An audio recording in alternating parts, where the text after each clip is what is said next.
Ladies and gentlemen, it is my pleasure to introduce to you our new program, Global Peace. Global Peace is one of our lecture series that we presented in tardigrade digital channel on YouTube and weekly basis by scholars, peace enthusiasts, peace advocates, ambassadors of peace and justices of peace, and weekly basis, chosen from within and all the shows of the country. That's Nigeria. The first of these lecture series is going to be presented by Yakubu Bello, TIAV PMJP, Managing Director, Tardigrade Publishers and Bookstore. And the title of the first series is Peace for Sustainable Socio-Economic Growth and Development. Just as I told you, Yakubu Bello, TIAV PMJP, MD Tardigrade Publishers and Bookstore is going to be the presenter of this first series of the lecture series. Now, let us quickly look at the concept of peace. What is peace? The Oxford Dictionary of English defines peace as a situation or a period in which there is no war or violence in a country or an area. However, in a more practicable sense, I personally look at peace as a metamorphic or developmental process that leads to internal tranquility, which eventually manifests as outward behavior or attitude of an individual or a group of people. Let's now quickly look at the types of peace. It is said that every individual is free to his or her opinion. So in my opinion, there are two types of peace. That is intrapersonal peace, peace within an individual, and interpersonal peace, that is peace between one individual and the other, or peace among many individuals. Let's take them one after the other. Intrapersonal or individual peace is peace that is ignited in a healthy mind of an individual and radiates within him or her. That is to say, he or she alone feels the effect of it. Interpersonal peace, or peace between two or among many individuals. It means peace that begins in an individual and later transmits to others without prejudice, disparity, or demur. Features of intrapersonal peace. This type of peace has the following 5 characteristics as striking features. 1. Perseverance. 2.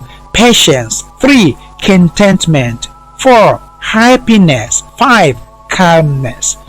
It should be noted here that as an individual, if you possess all the above 5 qualities, then you are at peace with yourself. Otherwise, you must be in violence or at war with yourself.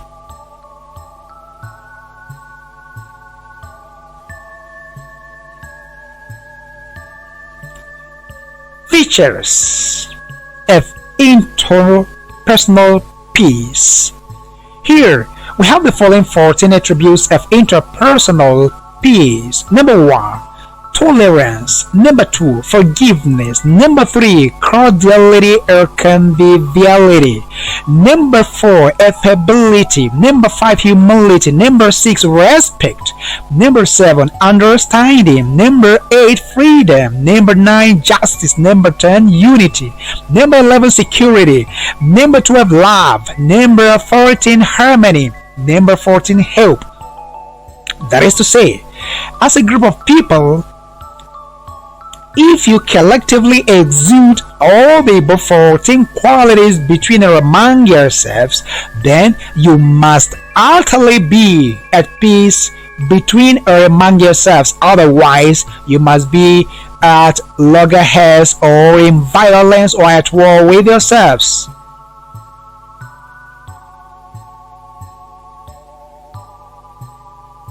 The opposite of peace is violence. The opposite of peace is violence. As a matter of fact, it should be noted here that violence exists only when peace is being eroded or annihilated or when peace disappears. Violence is an act or tendency to hurt or kill somebody or cause colossal obliteration of someone else's property. In other words, it is the absence of peace that ushers in violence.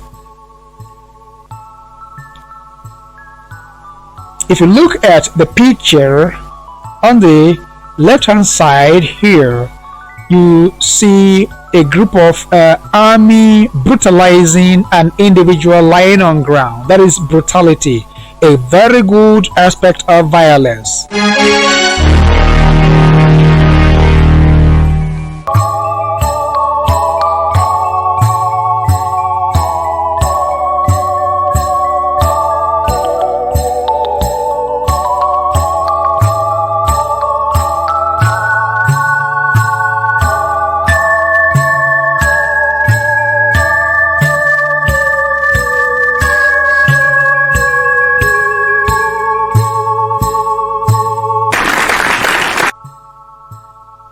Negative effects of violence. Violence has a lot of negative effects on people and the society. However, let's look at a few of them here. Famine. Famine. When there is war of violence, there is bound to be famine. When there is war of violence, there is bound to be inflation. When there is war of violence, there is bound to be high rate of immigrants. When there is war of violence, there is bound to be poverty. When there is war of violence, there is bound to be high rate of mortality. When there is war of violence, there is bound to be high rate of unemployment or joblessness. When there is war of violence, there is bound to be increased number of morbidity, that is sickness. There is bound to be high rate of sickness of various degrees and types. Now, there is also bound to be disunity when there is war of violence. There is bound to be apprehension, fear. There is also bound to be increased number of refugees and refugee camps when there is war of violence. There is bound to be increased number of internally displaced persons, IDPs. The picture and on the right hand side here clearly or explicitly depicts one of the effects of violence. Increased rate of immigrants due to Russia-Ukraine war. You can see them. Everybody running helter-skelter. You see? Negative effects of violence. Another picture here clearly depicting the negative effect of violence. The number of Ukrainian refugees snowballs. Why? Because of unrest in that country as a result of Russian invasion of the country of Ukraine. You see, it's dehumanizing, very, very disheartening. A country invading another country, very bad. Look at people running helter-skelter, forming queues. Look at how dirty the environment is. This is a refugee camp in Ukraine. Very, very disheartening. A Nigerian refugee camp. These are Nigerian refugees in some of the war-torn areas in Nigeria. See the negative effects of war violence. Little children begging for food with pines placed put in place begging for food. Striking features of violence. Given below are the cardinal factors that aggravate or exacerbate violence or war. 1. Malice. 2. Envy. 3. Grudges. 4. Pride or arrogance. 5. Chauvinism and superiority. 6. Hatred. 7. Intolerance. 8. Discomfiting mendacity, heinous lies. 9. Cynicism. 10. Ethnicity. 11. Religiosity. 12. Tribalism. 13. Prejudice. 14. Racism. 15. Apartheid. 16. Xenophobia. 17. Avarice. The blazing edge to rule. 17. Hypocrisy. Rather, 18. Hypocrisy. 19. Cruelty. Aggressiveness. Other pictures here on the left hand side. Ukrainian adults and children in refugee camps scattered all over, camped in small refugee camps across the country. There is one thing I would like us to understand about refugees and refugee camps. When people are being encamped in refugee camps, there is no freedom. You must be disconnected from freedom. You have no freedom. You have no freedom of speech. You have no freedom of movement. You have no freedom of anything. You are in captivity. That is one. 2. There could be an outbreak of epidemic. 3. There will be acute shortage of food. There will be full acute shortage of water. Sometimes it takes a week without an individual taking bath. You wouldn't have freedom to pray because the environment wouldn't be conducive for you to pray the way you want to pray. Socio-economic importance of peace. If you look at the picture on the left hand side, you find 2 gentlemen sitting there, and behind them is the aftermath of what they planted. Just as it said that one reaps what one sows. The 2 of them had been at loggerheads and it snowballed into war or invasion. Ukraine is being invaded by Russia, and what you see behind these 2 gentlemen is one of the distractions that's taking place right now in Ukraine. The gentleman on the left hand side, on the extreme left, is the president of Russia. The one on the extreme right is the president of Ukraine. Now, socio-economic importance of peace. The indispensability of attaining social and economic prosperity in the society and the entire globe via peace cannot be overemphasized. Moreover, without peace, there will be no cordial relationship and tolerance among people in the society. There will be no harmony and mutual trust among tribes, religions, political groups, and ethnic groups. There will be no access to health care facilities, educational facilities. There will be no significant economic development in terms of agriculture and mining, commerce, and industry. For instance, with the persistent war between Russia and Ukraine, the globe is gradually but surely at the brink of monumental food insecurity and economic downward spiral.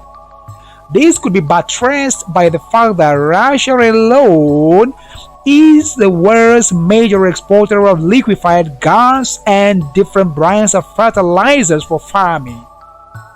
Ukraine, on the other hand, is the world's largest exporter of wheat and wheat flour. Therefore, Those countries that depend solely on Ukraine's wheat as well as Russia's fuel, gas, and fertilizers are rather forced to seek for other complementary alternatives or suffer the perilous effects of the war of violence between the two nations. This singular example explicitly demonstrates how violence or war between two countries only can stir up colossal or exacerbate global socio-economic upheavals. Aggressiveness and a big sign of violence. Conclusion: to establish and sustain peaceful intrapersonal and interpersonal relationship as descendants from a concentric origin, Prophet Adam, may peace be upon him, we must adopt all of the 5 characteristics and features of intrapersonal peace and all the 14 attributes of interpersonal peace enumerated above. Conversely, we must vehemently repudiate and abhor all the striking features of violence mentioned above. Congruently, when interacting with people of heterogeneous political, religious, ethnic, tribal, and other social affiliations, we should always try displaying our similarities with theirs and avoid our differences as much as possible. By doing so, the temptation of one portraying oneself as superior to others will be avoided, thus entrenching lasting peace and harmony. May peace prevail in Nigeria. May peace prevail in Africa. May peace prevail between Ukraine and Russia. May peace prevail on earth. Let me give you a takeaway gift. Only peace can obscure our differences, thus giving way for sustainable social economic growth and development. Take this home. Bye for now. The end. Thank you very much for watching. I hope we meet some other time again.